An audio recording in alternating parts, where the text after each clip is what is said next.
Si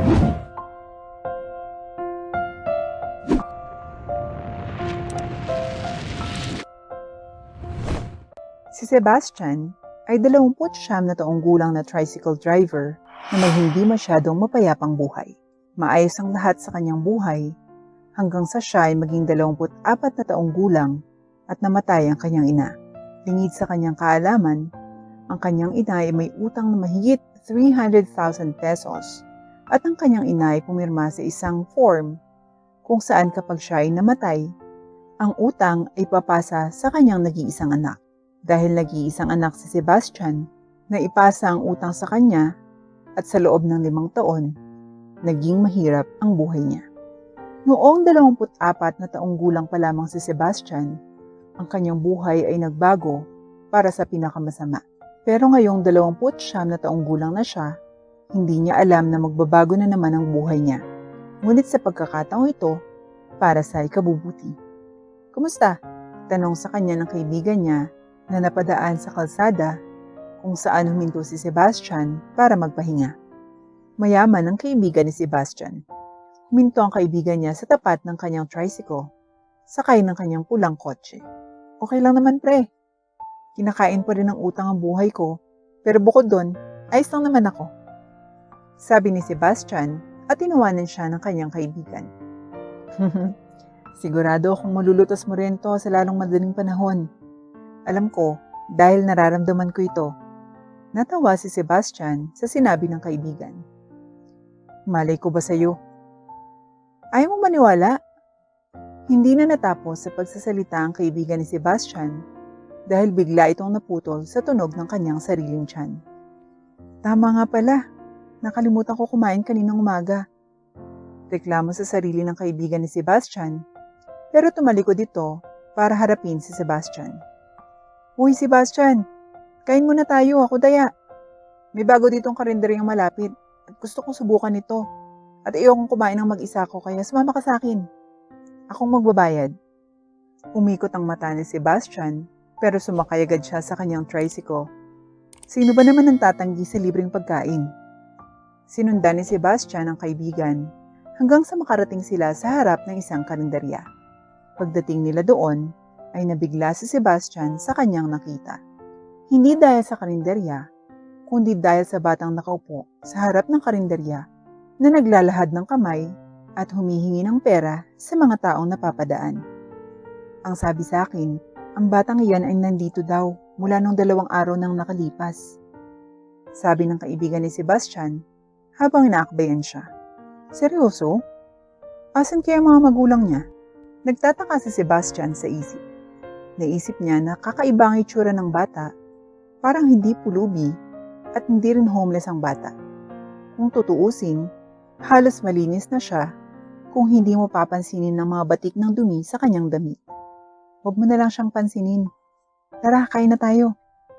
Tumango na lang si Sebastian at sinundan niya ang kanyang kaibigan sa loob ng karinderya. Umorder ang dalawa ng kanilang mga pagkain at saka umupo sa table malapit sa bintana. Nagkwentuhan pa sila hanggang sa dumating na ang pagkain at nagsimula na silang kumain. Habang sila ay kumakain at nag-uusap, hindi nila napansin ang bata na papalapit sa kanila at tumayo sa labas ng bintana. Napansin lamang ni Sebastian ang presensya ng bata nang makita niya ang anino nito. Pahingi po, nauutal na sabi ng bata na nakatingin sa kanilang mga plato na punong-puno ng mga pagkain. At agad na pinaalis ng kaibigan ni Sebastian ang bata. Umalis ka dito, maraming bata. Sa iba ka nalang humingi ng pagkain. Sabi ng kaibigan ni Sebastian habang sinesenyasa ng bata na umalis. Ngunit hindi gumagalaw ang bata habang patuloy na nakatingin sa mga pagkain sa kanilang mga plato. Hindi mo ba ako narinig? Sabi ko, umalis ka na. Sabi ng kaibigan ni Sebastian na mukhang nagagalit na. Nainis ang kaibigan ni Sebastian sa bata. Pero naawa si Sebastian dito. Nag-aalala siyang tumingin sa bata bago niya kinuha ang sariling plato at sinubukang ibigay sa bata. Ngunit pinigilan ng kaibigan niya ang kanyang mga kamay. Anong ginagawa mo? Huwag na. Hindi natin kailangan bigyan ng pagkain ng mga batang ganito. sabi ng kaibigan ni Sebastian habang sinusubukang tanggalin ang plato sa mga kamay niya. Ngunit mahigpit na hinawakan ni Sebastian ang plato. Pakiusap, gutom na ang bata, kailangan niyang kumain. Pagmamakaawa ni Sebastian at kitang-kitang simangot sa mukha ng kanyang kaibigan. Nakalimutan mo ba? Ako ang magbabayad para dito. Pera ko ang gagamitin para bilhin ang mga pagkain to. At dahil ako ang gagastos, pinagbabawalan kita na bigyan ng pagkain ang kasuklam-suklam at gusgusin na batang ito. Ako nang magbabayad ng pagkain. Kumulo ang dugo ng kaibigan ni Sebastian at bigla niyang hinampas ang kanyang mga kamay sa mesa. Dahil dito, lahat ng tao sa karinderya ay napatingin sa kanila. Bahala ka nga! Pagkatapos ay kinuha ng kaibigan ni Sebastian ang kanyang wallet at inilapag ang pera sa mesa. Itong bayad sa pagkain ko. Bayaran mo ang sayo, bahala ka na dyan. Tumayo ang kaibigan ni Sebastian at naglakad palayo. Napabuntong hininga si Sebastian habang pinagmamasdan ng pag-alis ng kaibigan, ngunit ibinalik niya ang tingin sa bata sa labas ng bintana. Pasok ka dito, dali! Nakangiting sabi ni Sebastian at agad na tumakbo ang bata sa loob ng karinderya at tumayo sa harap ni Sebastian. Hello, anong pangalan mo? Ang pangalan ko ay Sebastian. Sinimula ng bata ang pagkalikot sa sarili niyang mga daliri habang nakayuko bago niya muling itinaas ang kanyang ulo at tumingin sa mga mata ni Sebastian. Ang pangalan ko ay Savi. Nagpakilala ang bata. Ngumiti si Sebastian bago niya sinabihan ang bata na umupo sa harapan niya. Umupo ang bata sa katapat na upuan ng mesa. Pagkatapos ay kinuha niya ang plato ng kaibigan at itinabi ito. Gutom ka, di ba? Anong gusto mong kainin? Kumain ka at pagkatapos dadalhin kita sa police office. Nahiwalay ka ba sa mga magulang mo?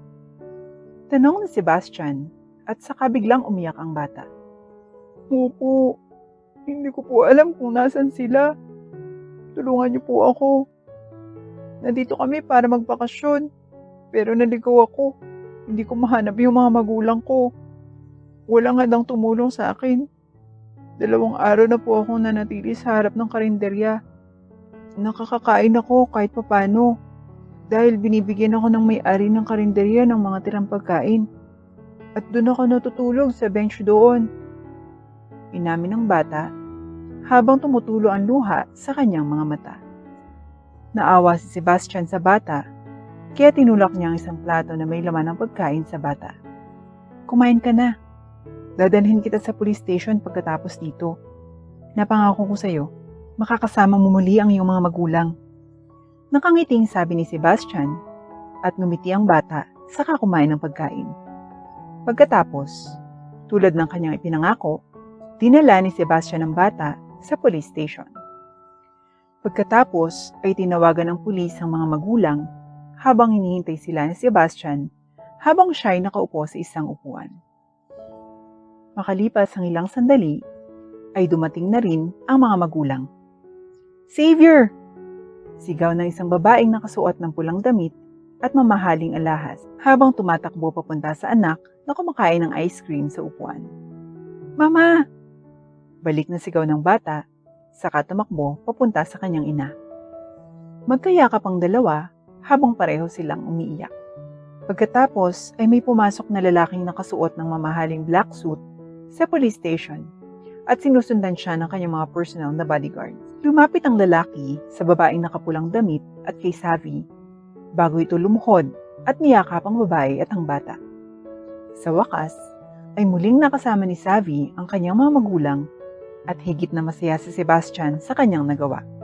Matapos masiguradong ayos na ang lahat, sinubukang umalis ni Sebastian, ngunit pinigilan siya ng isang gwardya. Matutulungan ba kita? Tanong ni Sebastian. Mr. Leville wants a word with you. Please step outside. Mr. Leville?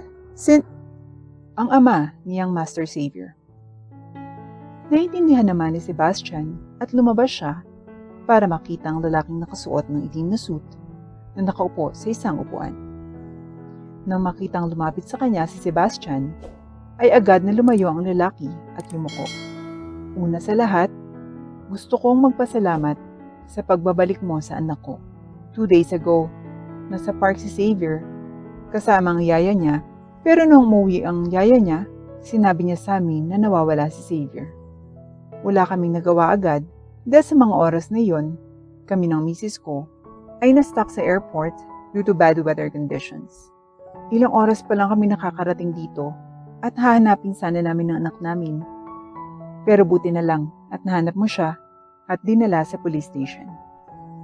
I can't thank you enough, sabi ng lalaki, saka inilagay ang kamay sa balikat na Sebastian. Kaya nga, gusto kong suklian ang kabutihan mo. Naglabas ng checkbook ang lalaki at saka nagsimulang magsulat dito bago niya pinunit ang papel at ibinigay kay Sebastian. Kinuha naman ito ni Sebastian at nilalaki ang mata niya nang makita ang nakasulat doon. Ito ay 800,000 pesos! Habang nakatingin sa papel at pagkatapos ay sa lalaki. Ngumiti lang sa kanya ang lalaki.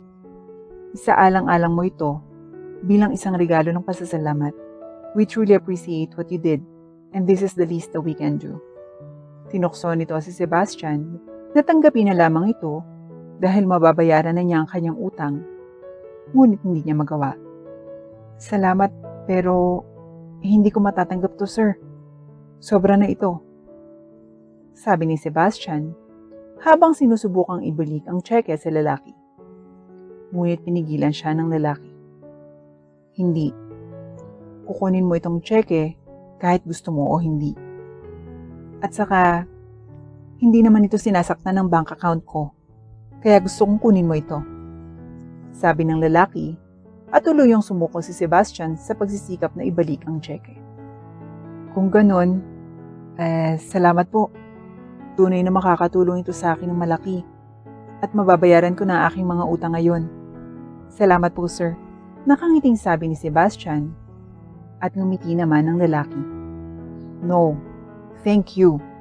Sinabi sa akin ng anak ko na pinagtanggol mo siya sa isang tao at binayaran mo ang kanyang pagkain nang sinabi niya sa iyo na siya'y nagugutom. Tunay kang mabait na tao at umaasa akong patuloy na darating sa iyo ang magagandang mga bagay. Natutuwa akong natulungan kita. Napangiti ang lalaki at tumango naman si Sebastian habang patuloy na nakatingin sa tseke na kayang magbago ng kanyang buhay. Well, then once again, I want to thank you for what you did.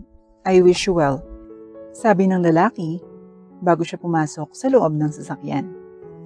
Maya-maya pa ay sumunod ang babaeng nakasuot ng pulang damit habang si Savi naman ay naglalakad sa tabi ng kanyang ina. Nakita naman ni Savi si Sebastian at kumaway sa kanya. Salamat po, sigaw ni Savi habang iwinawagayway ang kamay. Nakita ng kanyang ina ang kanyang ginagawa at tumingin din kay Sebastian. Ngumiti ang ina ni Savi kay Sebastian bago niya ginalaw ang mga labi para sabihin ang salitang, salamat. Pinagmasdan ni Sebastian ang babaeng nakapula at pumasok si Savi sa loob ng sasakyan bago ito umalis. Nakangiting pinagmamasdan ni Sebastian ang sasakyan. Proud siya sa kanyang ginawa. Muli niyang ibinalik ang kanyang tingin sa tseke sa kanyang kamay at nagdesisyon. Oras na para magbago ang buhay niya. Kinabukasan, pumunta si Sebastian sa bangko at kinuha ang pera. Agad niyang binayaran ang utang na iniwan sa kanya ng kanyang ina. Pagkatapos, hindi alam ni Sebastian kung anong gagawin sa natitirang pera, kaya sinubukan niyang ipagbuti ang kanyang buhay. Umalis si Sebastian sa inuupahan niya at lumipat sa mas komportabling apartment. Pagkatapos ay bumili siya ng mga gamit para sa kanyang sarili sa mall. Mga grocery, bagong damit, ibang murang accessories at iba pang bagay. Habang siya ay gumagastos, sinigurado niyang hindi siya masyadong gagastos dahil gusto niyang may matira pa siyang pera. Pagkatapos, ay nagpa siya si Sebastian na mamuhunan. Nagsimula siya ng kanyang sariling negosyo na naging matagumpay sa paglipas ng mga taon. Dahil sa kinikita niya, Nagawa niyang palitan ng kotse ang dati niyang tricycle. Pero tinago na niya ang tricycle dahil sa sobrang dami ng memories na dala nito. Dahil sa pagtulong na ginawa niya sa isang batang hindi niya kilala, na anak pala ng isang multi-billionaire, nagkaroon siya ng pera, pambayad sa utang, at sapat na pera para makapagsimula ng sariling negosyo na naging stepping stone niya tungo sa mas magandang buhay.